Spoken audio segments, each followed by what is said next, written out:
Today I'm drawing Escanor from Seven Deadly Sins. Um, I begin by establishing the overall pose and torso structure. One thing about this, so I was touching on this or giving giving shorter explanations of this in the short forms of this video.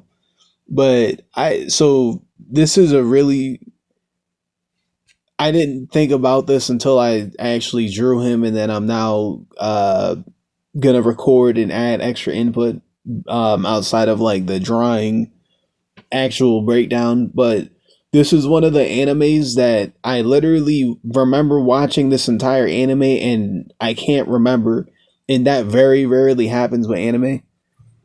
If I can't remember something about an anime, it's because I literally wasn't watching it because like I was doing something else and it was playing in the background and I wasn't looking at the screen. Like I could have been drawing, which is kind of silly for me to do that. Well, like there's something that I could not look at the screen for more than like 3 seconds at a time.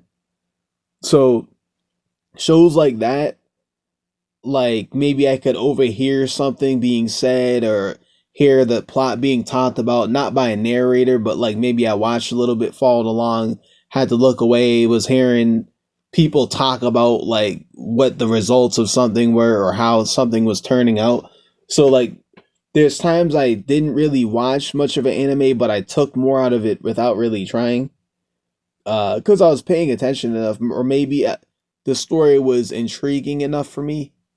Um, and then most stuff that I actually sat down and watched, like whether if I sat down and watched the whole thing, or however much of it I watched, I could usually recall most of it, which is very weird. Because I shouldn't really say weird. I think everybody has this to some extent, or maybe I'm just saying everybody has this to sound equal, but I don't know that. But there's certain things that I could read like 100 times and I can't remember it. And I think that part of that is because my brain just discards it. My brain doesn't see a point in trying to remember certain things, or it doesn't maybe see them as important enough. And now that enough time has gone by in my life, I've actually understood that my brain kind of already knew certain. It just seems like it just lines up that my brain already knew certain things. So, like for example, when I was in school, there was reasons why it was gonna be hard for me when I'm younger in school to get good grades or even care. So I end up becoming a statistic where I'm a C student, but like I only had to learn. Like when I'm taking courses on learning business, I took notes on all of it, but I only the first time I heard the person said it, I never had to really go back to the notes and remembered everything the first time I heard it.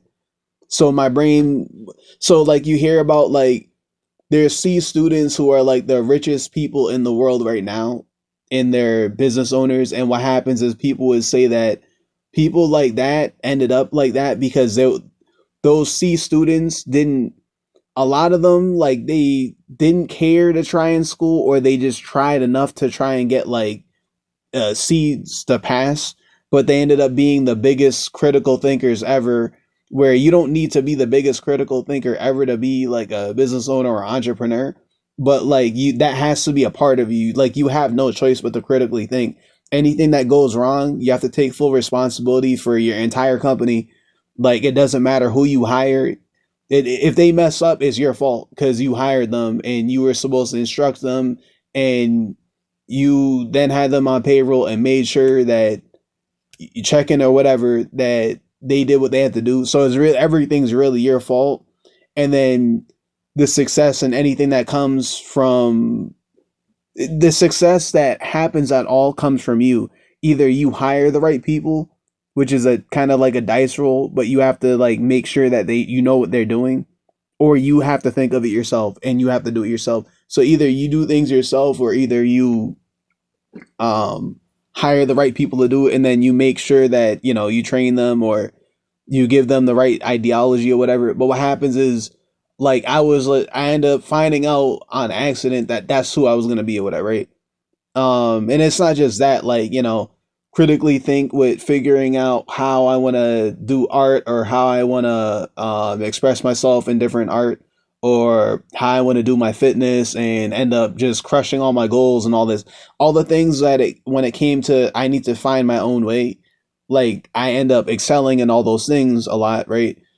But what happens is so but what happens is like when I go to learn the subjects have to do with critical thinking, because they'll show you how to set up a business, but when it comes to actually now launching it and marketing and bridging the gap from you having nothing to gaining anything, you have to critically think and figure out your way through it with and keep pushing with relentless effort, right? Obviously don't burn out, and you recover. But what happens is like that's what I excel at. And there's certain things other than that that I only have to hear it one time and I can recall it like 20 years later. I don't know, right? But there's a ton of other things that like I could read the thing so many times and it just never stuck with me, and then I could never a test like that. I could study more than anybody else and probably get a C for my best effort, or you know what I'm saying? Like it's just not that that actually happened, not that I even really studied in high school or whatever, just to put that funny part in there. But the whole point is that the same thing happened with animes. There's certain animes that I wasn't even trying to pay attention, and without having to rewatch it, I could recall most of what happened, and I might go rewatch it again because I really liked the show, or I was very intrigued by it. And I could literally hear two different shows. I say hear, watch, and kind of like listen, because I'm looking away sometimes because I'm busy with stuff, right?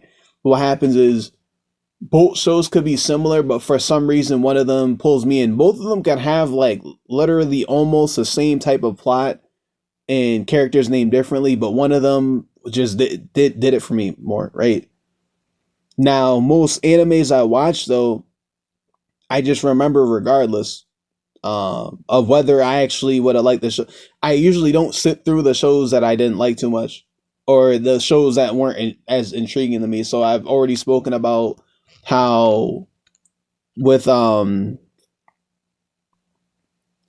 spoken about how with One Piece, that show didn't draw me in so much, and I end up clicking off like throughout within the first episode and going and watching like other animes during some of the opportunities I had to watch this. And even when I was a kid and One Piece was airing on TV on Saturday morning cartoons, because I grew up in the 90s or whatever. So that was one of the animes that actually got mixed in from what I can remember.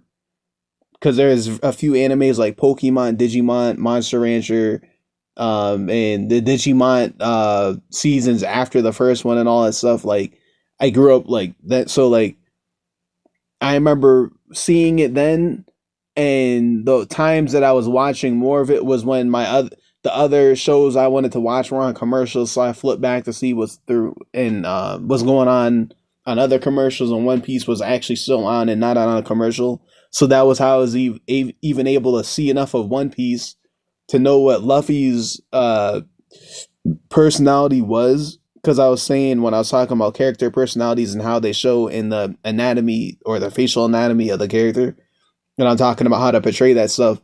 Literally, I was seeing that I was basically saying that like, listen, I've only could summarize what I've seen about One Piece in like maybe a half of an episode, pretty much, and I've seen some stuff spread out here and there.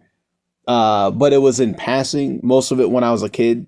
But what happens is, like I was saying, that his personality is a certain way, and that was from like that little bit I watched of the show. So I'm able to recall a very accurate assessment of what Luffy's personality was, because I a week after I made that video, I think I had posted it to Instagram as well, whatever. If this gets posted to Instagram, like as a story post, I looked up on Google if I typed in basically what I had said, and Google said that what I explained to them was accurate, because I actually looked it up after. Because if I got that explanation of his personality incorrect, I would have just maybe spoken on it in the next video. Oh, by the way, I was incorrect about Luffy's personality, but they said I was spot on. So I was able to remember that from the time I was like probably 11 years old, and 22 years later, I could still remember that without. And then I was using that to kind of like even explain the context of what happens in the show, and I got that correct as well.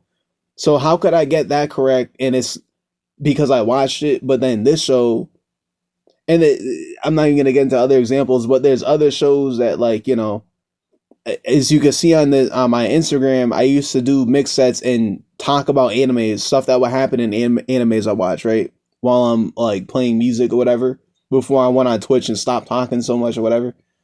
I also used to do that on Twitch streams. That most of it got taken down because of the whole Twitch thing, where they made it so that you have to um only have like what, like 100 hours worth of footage, and I had to delete a whole bunch of stuff to make room for new streams I was posting on there before I just got the heck off of there. So the whole thing with that is all those animes that I was speaking on, those are shows I watched one time, and I spoke on like probably over 50 different animes that I only seen one time. I couldn't even remember the name of some of the animes, but I could still give you a review on everything that happened or whatever.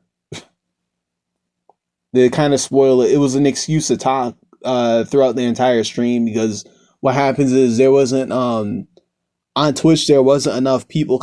There's people coming and watching the stream, but there was not people coming and engaging with the chat. So me talking about animes was giving people an excuse to engage in the chat with me. Because what happens is I'm talking about something that's kind of in the video game realm, which is anime. The video games I'm playing have anime stylized types of characters. I also posted some of my art on that Twitch. So it was kind of like bridging the gap. So if people didn't know what to talk about, or if they don't have to talk, they could just come and watch. But if people do want to chat, I'm already talking about something I can engage them with, and I'm actually very knowledgeable about stuff that happened in anime, because I just simply remember this stuff like the first time I see it, and it's something that I was very interested in and watched a lot of them for many years. So like, it's just so. As a matter of fact, most of the people who came in chat. We would joke about things that happen in different animes, while they would actually it usually be like Fightcade streams, and they'd hop on their Fightcade account and we'd have matches, and they'd be talking in chat and I'd be talking, and you'd hear my voice talking, and we continue joking about animes or whatever. Right. But yeah, blah blah blah, all that to just to say I cannot remember anything about this anime for some reason. I only remember that the dude who I drew, he was one of the first, were they called devils? I can't remember. But he looks like a little kid or something like that, and then he transforms into that full grown adult muscular man or whatever. And he's one of the quote unquote seven deadly sins. I don't know why I couldn't really get into the show. I don't think there's anything wrong with it. I think it's a taste type thing. Um, I can't even say what my taste is. I just seen things that I just very much prefer.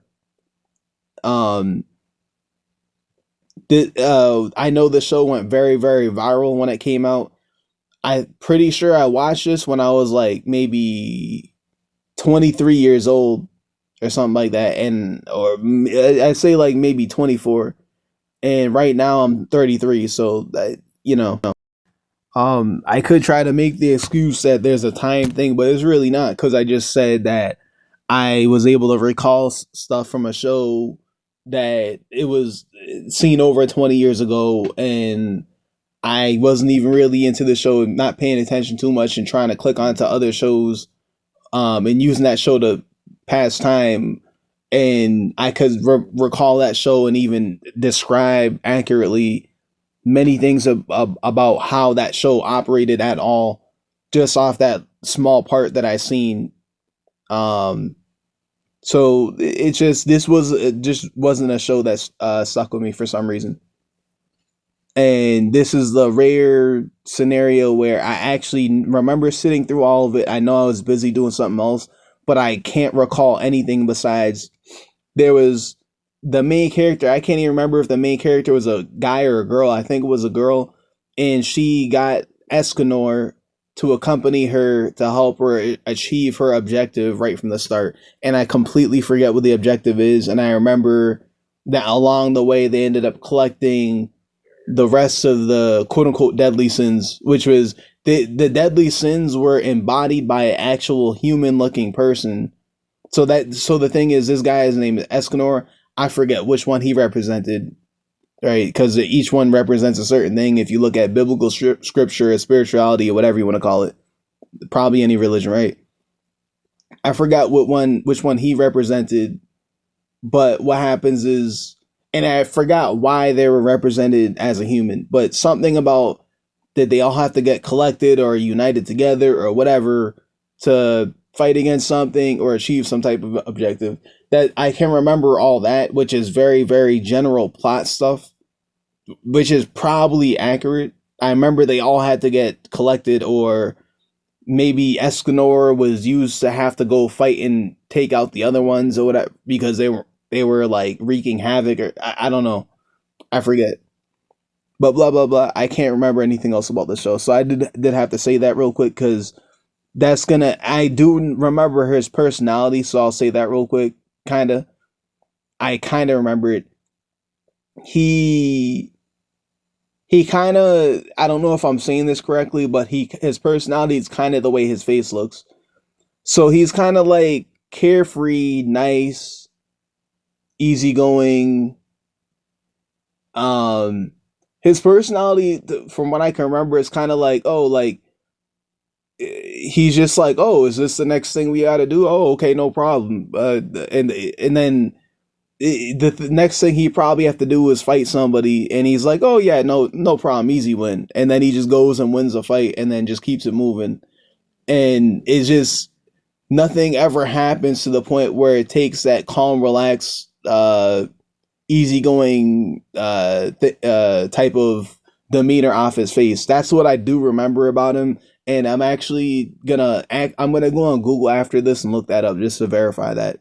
In the next video, I'll explain whether I got that correct or not. That's just me kind of guessing from uh around over a decade ago, or around a decade ish when I actually seen the show. I can't remember anything else about it. That's the only thing I probably got correct. It was what I remember his personality being like. Um, so let me just finish this real quick.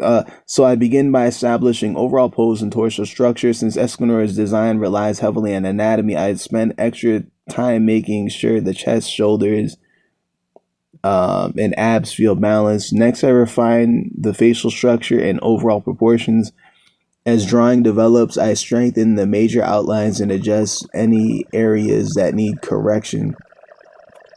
The sketch was excellent practice for anatomy and muscle construction. Overall, I'm happy with the result. And thank you for watching. I will see you in the next video.